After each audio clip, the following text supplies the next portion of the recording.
प्रसिद्ध reel star Surendra Patil हे जेलमध्ये होते. यांच्या घरामध्ये मोठा शस्त्रास्त्र साठा सापडला होता. या प्रकरणात ते तुरुंगामध्ये होते. हेच सुरेंद्र पाटील जे रील स्टार म्हणून फेमस होते, ज्यांचा मुख्य बिझनेस हा रिअल इस्टेटचा होता. यांचं आता 12 वर्ष जुनं एक प्रकरण उघडकीस आलेलं आहे.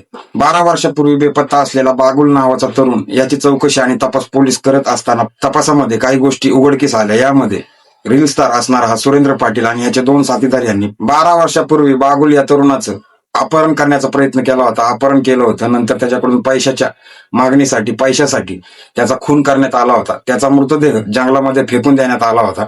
डोंबिवलीमध्ये घडलेली ही घटना 12 वर्षानंतर उघडकीस आलेली आहे. पोलिसांच्या तपासामध्ये अशी गोष्ट कळत आहे की रील स्टार सुरेंद्र पाटील यांच्याबरोबर आणखीन 2 जणांचा या घटनेमध्ये समावेश होता.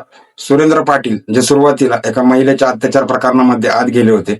बाहेर आल्यानंतर त्यांच्या घरामध्ये मोठा शस्त्रास्त्र साठा सापडला होता आणि याच Surendra Patil real estate businessman यांचा आता 12 वर्षाच्या मागचं जुनं एक प्रकरण उघडकीस आले, ज्यामध्ये एका तरुणाची पैशासाठी हत्या करण्यात आली होती आणि त्याचा मृतदेहाची विल्हेवाट जंगलामध्ये लावण्यात आली होती. या प्रकरणातील सर्व पुढील तपास पोलीस करत असून 12 वर्ष जुनं प्रकरण उघडकीस आल्यामुळे सुरेंद्र पाटील यांच्या आजूबाजूच्या आणि ओळखीच्या लोकांमध्ये खळबळ माजलेली आहे.